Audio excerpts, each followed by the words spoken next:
सभी को आत्म नमस्कार। पिछले वीडियो में हमने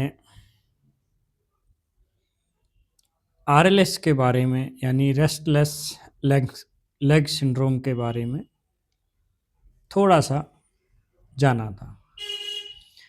आज हम आरएलएस के बारे में थोड़ा सा और डिटेल में समझेंगे ये क्या होता है। रेस्ट लेग सिंड्रोम, जिसको आरएलएस के नाम से भी जाना जाता है, जिसे विलिस एक्बॉम डिजीज भी कहते हैं।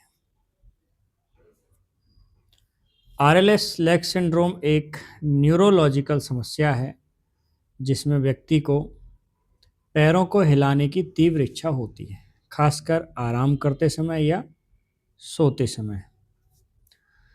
मुख्य लक्षण के तौर पर इसमें जो देखा जाता है वो है, एक तो पैरों में खिंचाव, झंझनाहट, जलन या कुछ रेंगने जैसा अनुभव होता है।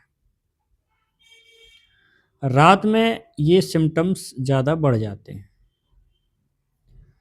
फिर नींद ना आना या बार बार टूटना। पैर हिलाने या चलने में थोड़ी राहत मिलती है और कभी कभी जो है हाथों में भी ये लक्षण हो सकते हैं।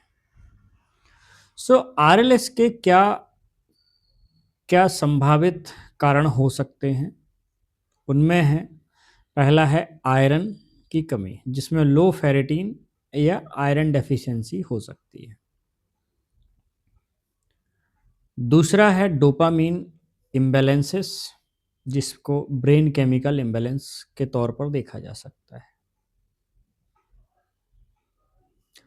अगला है न्यूरोपैथी यानी नसों की कमजोरी। चौथा जो है वो है गर्भावस्था। फिर CKD, chronic kidney disease and diabetes. और कुछ दवाएं भी होती हैं जिनकी वजह से ये सिम्टम्स देखने को मिल सकते हैं, जैसे कि anti depressant and anti histamine.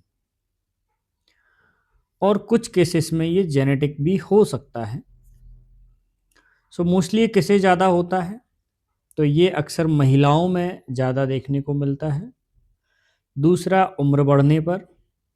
तीसरा एनीमिया वाले जो मरीज होते हैं उनमें। और चौथा जो लंबे समय तक बैठकर काम करने वाले होते हैं या अक्सर जो लंबे समय तक खड़े रहकर काम करने वाले लोग होते हैं, उनमें ये देखने को मिलता है। डायग्नोसिस क्या होता है, तो इसमें सिम्टम्स के आधार पर चेक किया जाता है और ऐसे पेशेंट में कुछ ब्लड टेस्ट भी कर सकते हैं, जैसे हीमोग्लोबिन का है, फेरिटिन का है, विटामिन B12 का है, किडनी फंक्शन। और डायबिटीज़ है तो HbA1c वगैरह, ब्लड ग्लूकोज वगैरह का टेस्ट आप करा सकते हैं। इलाज के तौर पर क्या कर सकते हैं इसमें हम ट्रीटमेंट के तौर पर, तो एक सामान्य व्यक्ति जो इससे परेशान है तो वो क्या क्या सुधार कर सकता है अपनी लाइफ स्टाइल में। बाकी न्यूरोथेरेपी ट्रीटमेंट के लिए आपको किसी नज़दीकी न्यूरोथेरेपी सेंटर पर आपको विजिट करना है। पर आप क्या अपनी लाइफ स्टाइल में बदलाव कर सकते हैं, उन चीज़ों के बारे में हम थोड़ा सा डिस्कशन करें। तो पहला लाइफ स्टाइल में आप सुधार करें, उसमें कैफ़ीन, जैसे जिन चीज़ों में कैफ़ीन होता है, चाय और कॉफ़ी, उनको जो है कम से कम सेवन करें। और नियमित रूप से हल्की वॉक करें और स्ट्रेचिंग करें। फिर सोने से पहले गर्म पानी से पैर धोएं या थोड़ी देर उसमें 5 से 10 मिनट तक पैरों की सिकाई करें। उसके बाद आप जो है पैरों को साफ करके ऑयल वगैरह लगा के सो सकते हैं। और नियमित नींद का समय जो है, एक निश्चित नींद का समय आप निश्चित करें और करीब करीब एक 8 घंटे की नींद आप ज़रूर लें। न्यूट्रिशन में क्या कर सकते हैं, तो इसमें जो है आपको आयरन रिच फूड लेना है, क्योंकि मोस्टली ये जो आरएलएस होता है इसमें आयरन डेफिशिएंसी, फेरिटिन डेफिशिएंसी, ये इसके कुछ कॉज होते हैं। बाकी डोपामीन और जो ब्रेन केमिकल इम्बैलेंस के लिए आपको न्यूरोथेरेपी ट्रीटमेंट आप ले सकते हैं। उसको लिए हमारे न्यूरोथेरेपी में प्रॉपर ट्रीटमेंट होते हैं, तो किसी नज़दीकी न्यूरोथेरेपी सेंटर पर जाकर आप संपर्क कर सकते हैं। ठीक। फिर इसमें जो है एक तो आयरन युक्त आपको आहार ले लेना है, जिसमें पालक है, चुकंदर है, खजूर है, ये आप खा सकते हैं।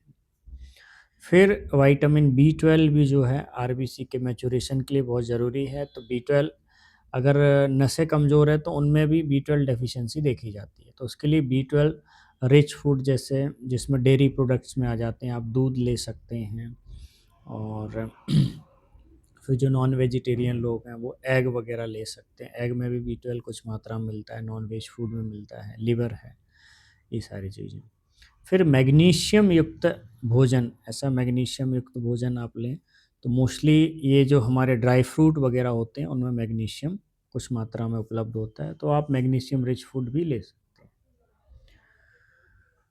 तो डॉक्टर की सलाह से आप जो है आयरन सप्लीमेंट ले सकते हैं, या डोपामाइन से रिलेटेड कुछ अगर ऐसी चीज़ें हैं तो वो आपका डॉक्टर डिसाइड करेगा, बट न्यूरोथेरेपी में कोई भी हम मेडिसिन प्रेस्क्राइब नहीं करते हैं। फिर नेचुरल थेरेपी जैसे हमारी अपनी जो न्यूरोथेरेपी है उसके अंतर्गत हम क्या करते हैं कि आपकी जो नसें होती हैं, नर्व की कार्य क्षमता को सुधारने का काम करते हैं, जिससे बिना दवा के लक्षणों में राहत मिल जाती है कई मामलों में, और बड़ा ही सक्सेसफुल ट्रीटमेंट है इसके। डॉक्टर को कब दिखाएं? जब नींद आपकी बार बार खराब होने लगी हो, पैरों का रंग काला पड़ने लगा हो, या दर्द या बेचैनी बढ़ती जा रही है, साथ में डायबिटीज़ या किडनी रोग भी अगर साथ में हो तो डॉक्टर को ज़रूर दिखाना चाहिए। अब हम इसमें थोड़ी सी और न्यूरोथेरेपी के पर्सपेक्टिव से हम थोड़ा और डिटेल देखेंगे।